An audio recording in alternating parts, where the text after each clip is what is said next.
नमस्कार। मौसम चलावा चैनल पर आपका स्वागत है।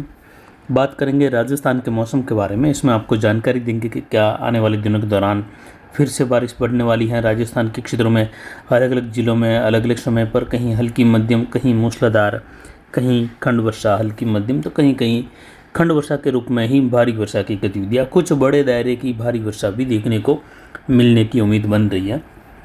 फिलहाल देखें तो डीप डिप्रेशन पश्चिम बंगाल के दक्षिणी इलाकों के आसपास है और उत्तर पश्चिम दिशा की ओर बढ़ रहा है।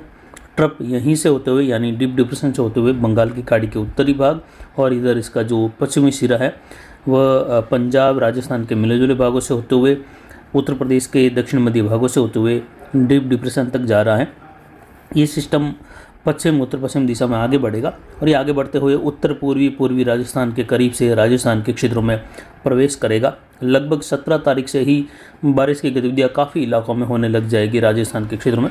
हालांकि आज भी कुछ जगहों पर दक्षिण पूर्वी मध्य राजस्थान में खंड वर्षा की संभावना, एक स्थानों पर बिजली चमक देखने को मिल सकती है और बारिश की गतिविधियाँ छुटपुट स्थानों पर उदयपुर संभाग, पाली संभाग और कोटा अजमेर संभाग के मिले जुले भागों में ज़्यादातर शुष्क मौसम, लेकिन कहीं कहीं 2-4% इलाकों में बादल छाने के साथ ही कुछ बिजली चमक, खंड वर्षा, हल्की मध्यम बारिश इस प्रकार की देखने को मिलने की संभावनाएं रहेगी।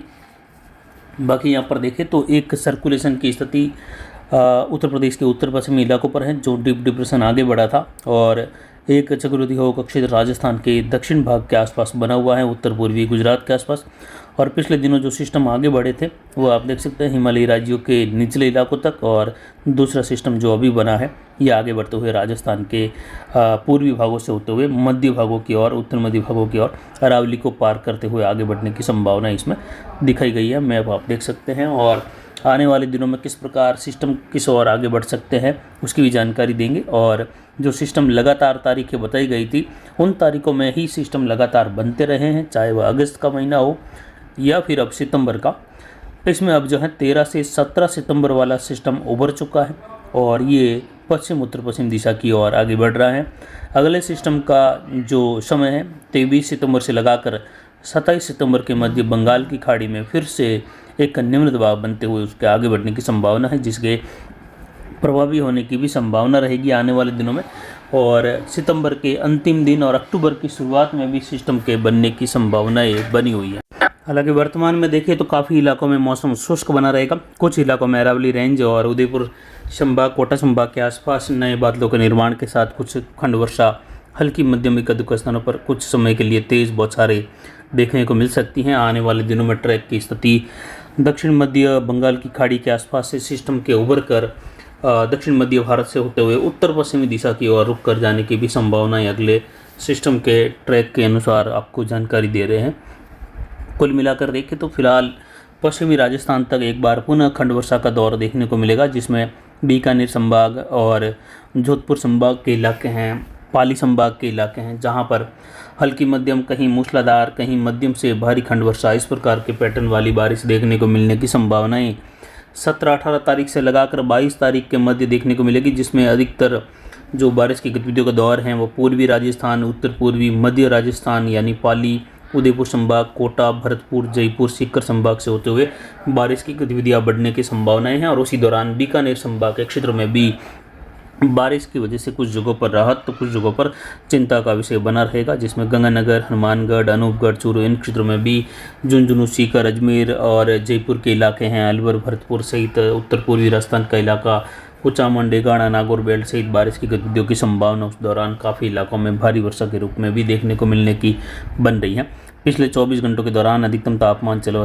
का 34.40 डिग्री सेल्सियस, न्यूनतम तापमान 21.91 डिग्री सेल्सियस रहा और अधिकतम आर्द्रता यहाँ पर 99% के करीब रही। न्यूनतम आर्द्रता 60%। वायु दबाव बढ़कर 1005 मिलीबार हैं और इस सीजन में फिर से एक बार जो वायु दबाव हैं सीजन के अंतिम दिनों में आते आते ज़्यादा दर्ज किया जा रहा है, जो कि पिछले सालों के आंकड़ों के हिसाब से भी देखें तो भी जो है ये पिछले साल के मुकाबले दर्ज हो रहा है। हो सकता है इस बार ये इसकी अधिकता देखने को मिले।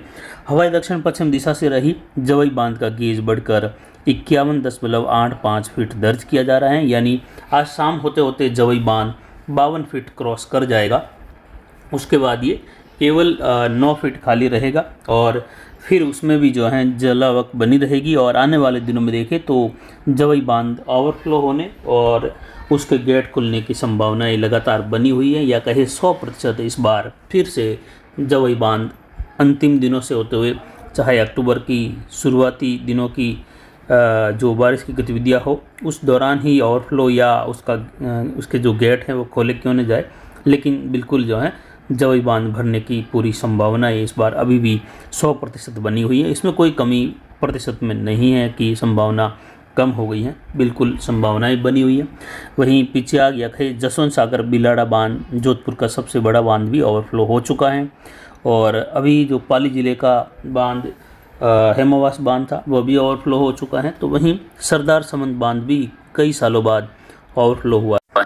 और अब देखिए राजस्थान के क्षेत्रों का मौसम अगले 24 घंटों के दौरान अधिकतर जिलों में या अधिकतर संभागों में बिल्कुल ही शुष्क बना रहेगा। हालांकि बादलों की आवाजाही जरूर रहेगी और कुछ एक स्थानों पर स्थानीय पैटर्न की वजह से कुछ घने बादल संघनित होते हुए बौछार कर सकते हैं, जो कि नाम मात्र हैं, नगण्य है, कोई विशेष संभावना नहीं। लेकिन जो दक्षिण पूर्वी मध्य राजस्थान के हिस्से हैं, मध्य राजस्थान यानी पाली, राजसमंद, अजमेर, भीलवाड़ा के टोंक के अरावली रेंज के क्षेत्र हैं, अजमेर और केकड़ी के आसपास से लगाकर भीलवाड़ा से, वहाँ से होते हुए कोटा, बूंदीवाड़ा, झालावाड़, उदयपुर, डूंगरपुर, बांसवाड़ा, प्रतापगढ़, चित्तौड़गढ़, कुछ सिरोही के आसपास के हिस्से हैं, पाली के पूर्वी अरावली रेंज, वहाँ पर कुछ जगहों पर जो है बूंदाबांदी हल्की मध्यम कहीं कहीं खंड वर्षा के रूप में होने की संभावना रहेगी अगले 24 घंटों के दौरान। बाकी के हिस्से देखिए तो उत्तर पूर्वी, उत्तरी राजस्थान, उत्तर पश्चिमी राजस्थान के इलाके अधिकतर शुष्क बने रहेंगे, धूप खिली रहेगी, दक्षिण पश्चिमी हवाओं का रुख बना रहेगा। और आज 15 सितंबर 2024 का दिन है। अभी भी देखें तो लगभग जो है मानसून की स्थिति आने वाले 2 सप्ताह तक जो है राजस्थान के क्षेत्रों में आराम से बने रहने के और जो संकेत हैं वो अभी भी बने हुए हैं, जो पैटर्न है वो अभी भी वायु राशियों का बिल्कुल ही अनुकूल बना हुआ है। हालांकि सिस्टम कुछ कम प्रभावी हैं और लगातार दक्षिण चीन सागर के आसपास से लगाकर इन क्षेत्रों में जो तूफानों की स्थिति है वो लगातार प्रभावी हैं और लगातार तूफान बन रहे हैं इन दिनों में। तो लगभग पिछले 1 सप्ताह से भी अधिक समय से वहाँ पर स्थिति इस प्रकार है। तो ज़्यादातर नम हवाओं का दायरा उन क्षेत्रों की ओर है जो सिस्टम बड़े प्रभावी बने हैं उधर। तो कुछ बड़ी वायु प्रणालियाँ भी जो हैं कुछ दक्षिण पश्चिम और दक्षिण के खिंचाव की ओर बन रही हैं। जब भी कोई बड़ा सिस्टम बनता है तो कुछ अन्य ऊंचाई तक प्रणालियाँ जो हैं हल्की प्रभावित होती हैं और अपनी जगह बदलती हैं। तो कुछ विपरीत प्रभाव भी कई जगहों पर देखने को मिलता है। फिलहाल राजस्थान के क्षेत्रों की ओर इसी प्रकार का पैटर्न बना हुआ है और लगातार आने वाले दिनों में भी उन क्षेत्रों में दक्षिण चीन सागर के आसपास से लगाकर लगातार बड़े सिस्टम उभरने और तूफान बनने की संभावनाएं बनी रहेगी, जिससे यहाँ पर हवाओं का पैटर्न काफ़ी ज़्यादा जो है कम होता हुआ दिखाई दे रहा है। भारत के क्षेत्रों की ओर सीधी हवाएं अरब सागर, दक्षिण मध्य भारत से होते हुए बंगाल की खाड़ी से होते हुए चीन सागर की ओर बढ़ रही हैं। और अगर वहाँ पर जो है अभी इस समय जो वर्तमान में मानसून की स्थिति पूरी इस सीज़न के दौरान रही है, जिसमें अभी तक तो बिल्कुल भी ला नीना की स्थिति नहीं उभरी है और अनुमान भी था हमारा कि ला नीना की स्थिति मानसून खत्म होने के बाद उभरने की संभावना है। पूरी सीज़न के दौरान जो है एसएसटी न्यूट्रल बना रहेगा और अब सीज़न लगभग जो है पूरी निकल चुकी है। केवल 2 सप्ताह का समय लगभग शेष है जिसमें अभी भी ला नीना की स्थिति नहीं उभर पाई है, केवल न्यूट्रल अवस्था में ला नीना बना हुआ है। अक्टूबर नवंबर के दौरान ला नीना उभरने की संभावना है और दिसंबर जनवरी के दौरान ला नीना की स्थिति बनी रहेगी और 2025 के दौरान भरपूर या कहे ला नीना की स्थिति मजबूत रह सकती है, जिससे 2025 का मानसून अतिवृष्टि वाला मानसून साबित होता हुआ दिखाई देगा। फिलहाल वर्तमान और कुछ बड़े पैटर्न के आंकड़ों के हिसाब से ये जानकारी दी जा रही हैं। वहीं यहाँ पर आने वाले दिनों में देखें तो बारिश की गतिविधियाँ दक्षिण पूर्वी मध्य राजस्थान से होते हुए उत्तर पूर्वी राजस्थान, उत्तर मध्य राजस्थान, इन क्षेत्रों की ओर कई जगहों पर हल्की मध्यम, कहीं तेज, कहीं मूसलाधार खंड वर्षा रहेगी। फिलहाल 2-3 दिन तक पश्चिमी राजस्थान में मौसम बिल्कुल शुष्क बना रहेगा। एक आध स्थानों को छोड़कर किसान भाई स्प्रे का कार्य कर सकते हैं, चाहे वह अनार बेल्ट हो या फिर जो है अन्य फसलों में कोई स्प्रे से संबंधित कार्य करने हो तो कर सकते हैं। हालांकि आज कुछ जगहों पर हल्की मध्यम, एक आध स्थानों पर तेज बौछारों वाली स्थितियाँ उभर जाएगी। राजस्थान के दक्षिण पूर्वी मध्य राजस्थान के आसपास से लगाकर उत्तर पूर्वी राजस्थान के अधिकतर इलाके बिल्कुल ही शुष्क बने रहेंगे। झुंझुनू, सीकर, अजमेर, टोंक, सवाई माधोपुर, करौली, धौलपुर, भरतपुर, दौसा, इन जगहों पर जो है ज़्यादातर 99% तक इलाकों में मौसम शुष्क बना रहेगा। 1% इलाके अगर देखें तो कहीं कहीं बौछार बूंदाबांदी संभव। ऐसा ही उत्तर पश्चिमी राजस्थान का हाल भी बना रहेगा। गंगानगर, हनुमानगढ़, अनूपगढ़, चूरू के इलाकों में ज़्यादातर मौसम बिल्कुल ही शुष्क और साफ धूप खिली रहेगी। और पश्चिमी राजस्थान, गंगानगर से लगाकर जैसलमेर तक का, बाड़मेर तक का इलाका भी बिल्कुल शुष्क बने रहने की संभावना है। और दक्षिण पश्चिमी राजस्थान के इलाके भी लगभग इसी प्रकार शुष्क बने रहेंगे। हालांकि कुछ जगहों पर घने बादल कहीं कहीं बौछार कर सकते हैं।